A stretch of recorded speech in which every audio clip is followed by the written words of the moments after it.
Bonjour mes chers élèves de 4e année et soyez les bienvenus. في la vidéo précédente قدمنا الصفحة 12 مع شرح للنص باللغة العربية. الآن رايحين نكملوا الأسئلة حول النص. Nous nous entraînons à lire. هنا الصفحة هذه خاصة بالتمرن على القراءة، يعني لازم ندربوا على القراءة باش نحسن أولا النوعية تاع القراءة، وثانيا لفهم النص أكثر. Alors نبداو j'approfondis ma compréhension أعمق مفهوماتي ولا فهمي. Première question, je complète le tableau suivant، يعني أكمل الجدول الآتي. عندنا الجدول هذا راح نكملوه طبعا من النص. عندنا الخانة الأولى لا ريجيون يعني المنطقة، لو كلاسمون يعني الترتيب ولا التصنيف، عندنا لو ليو المكان، وعندنا لو كلاسمون كيف التصنيف. بون في النص بالنسبة لا ريجيون تكلمنا على لا فالي دو مزاب. هذه لا فالي دو مزاب كلاسمون تاعها وين صنفناها في لو باتريموان دو لونيسكو.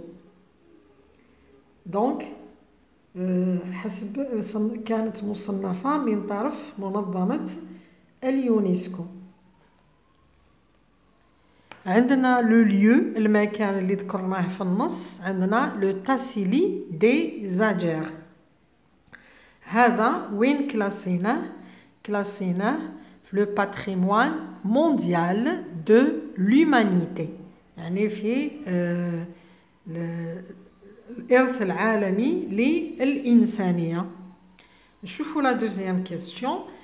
L'information touchant au climat concerne-t-elle toutes les régions du pays؟ يعني المعلومة اللي كانت خاصة بالطقس هل تخص جميع المناطق في الوطن؟ Justifie ta réponse وعلل إجابتك. Alors نقولوا l'information touchant au climat concerne les vallées et une succession de monts recouverts de neige en hiver, plus précisément la Kabylie. يعني المعلومة كانت تخص فقط les vallées والمرتفعات المغطاة بالثلج أثناء فصل الشتاء، وخاصة منطقة القبائل. Troisième question, relève dans le texte les noms des différentes oasis qui marquent le seuil du Sahara. يعني استخرج من النص أسماء مختلف الواحات التي يعني تحدد بوابة الصحراء. Alors نقولوا les oasis qui marquent le seuil du Sahara sont Biskra, Boussaada, la Gouad ou encore Gardaya, située dans la vallée du Mzab. هادو هما المناطق اللي يحددوا بوابة الصحراء. نروحوا quatrième question. Visiter l'Algérie, c'est la promesse d'un enchantement perpétuel. Le mot souligné veut dire ennui, émerveillement, indifférence. يعني الكلمة المسطرة اللي هي enchantement ما هو معناها؟ يعني راح نخيروا لها ان سينونيم، المرادف تاعها. enchantement معناها émerveillement. بالنسبة للنوع تاع الأسئلة هذه دايما نأكد ونقول لكم حتى ولو ما فهمناش المعنى تاع الكلمات هذه المتبقية رايحين نشوفوا للنوع الكلمة اللي عطانا. إذا عطانا صفة الإجابة المرادف أيضا يجب أن يكون صفة. إذا أعطانا فعل المرادف يجب أن يكون فعل. إذا أعطانا ظرف حال ولا كيفي رايحين نجيبو كيف نفس النوع من المعنى. هنا عندنا un adverbe عطانا enchantement. شوفوا مليح لا terminaison عندنا aimant.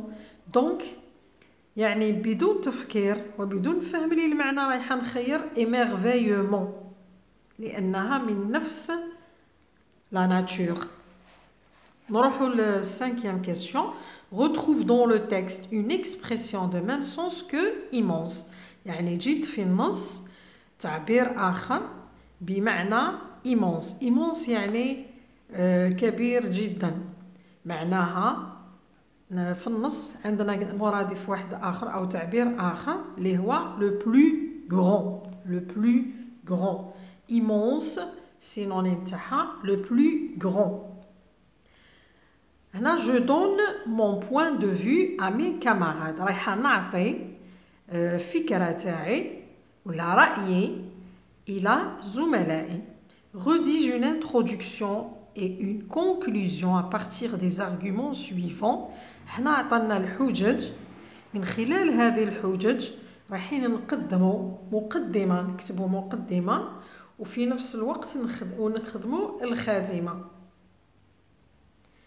Bon, أنا je vais vous donner un exemple. نتوما كل واحد يحاول بطريقته الخاصة. alors عندنا l'introduction في المقدمة رايحة نقول، رايحة نبدأ من السؤال اللي عطاني. passer ses vacances à la montagne est très agréable. حنا لو سوجي رايح يكون مادام عندنا الكلمات هادو l'air y est pur الهواء النقي، les sommets enneigés القمم يعني اللي مغطاة بالثلوج، le lieu est calme المكان هادئ، absence de méduse. دونك من خلال الكلمات هادو رايحين نتعرفوا على لا تيز ولا لو سوجي. الموضوع رايح يتكلم على لي فاكونس في الجبل. نقول passer ses vacances à la montagne est très agréable. شيء ممتع أن نقضي العطلة في الجبل. Elle nous permettra de bénéficier de son air pur. عندنا l'air pur, frais et revigorant, et prendre un bon bol d'oxygène. أنا رأيي الشخصي هذا قلت لكم ممتع أن نقضي العطلة في الجبل لأنه سيسمح لنا بالاستفادة من الهواء النقي المنعش والمنشط وأخذ جرعة من الأكسجين. بالنسبة للخاتمة احنا عندنا الموضوع فيه كأي موضوع آخر، عندنا l'introduction وعندنا لو ديفلوبمون وعندنا لا كونكلوزيون. في لو ديفلوبمون رايحين نعطيو لي زارغومون، نجيبو لي زارغومون يعني نحطو مجموعة من الحجج، على الأقل 3 حجج. كي نخلصو من الحجج نرجعو للخاتمة.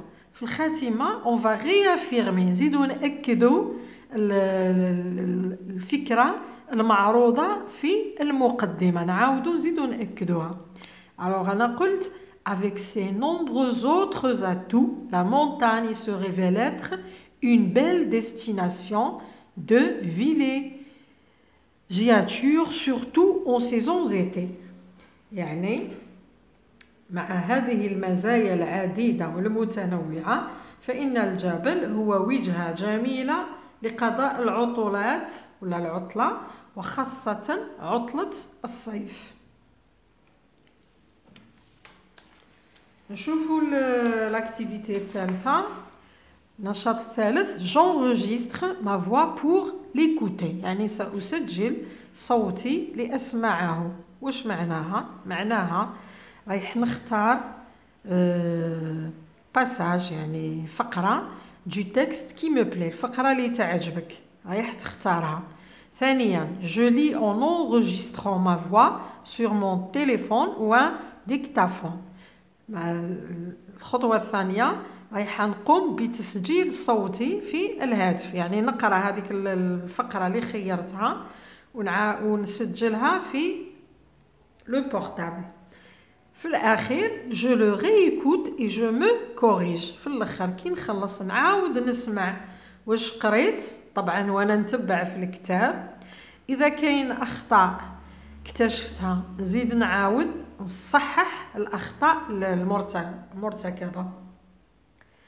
نروحو دوكا ليكليغاج للتوضيح.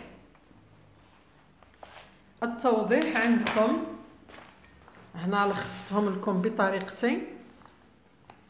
L'éclairage, un texte argumentatif est un ensemble de phrases organisées pour soutenir un raisonnement de convaincre. يعني النص الحجاجي هذا هو مجموعة من الجمل المنظمة لكي ندعم الفكرة المطروحة في مقدمة ونقنع بها. عندنا لي زيتاب اسويفغ، بعض المراحل يجب اتباعها في النص الحجاجي. واش لازم علينا نديرو باش نكتبو نص حجاجي؟ الوغ الحاجه الاولى بريزونتي لا تيز، يعني نقدمو تقديم الفكره المدافع عنها. اون اوبينيون، يعني لا تيز ولا اون اوبينيون، عندي انا فكره رايحه ندافع عليها، نقدمها في المقدمه، نبدا بها. Donc, présenter la thèse, une opinion que l'on veut défendre, التي أريد الدفاع عنها. وين هذه؟ في المقدمة، dans l'introduction.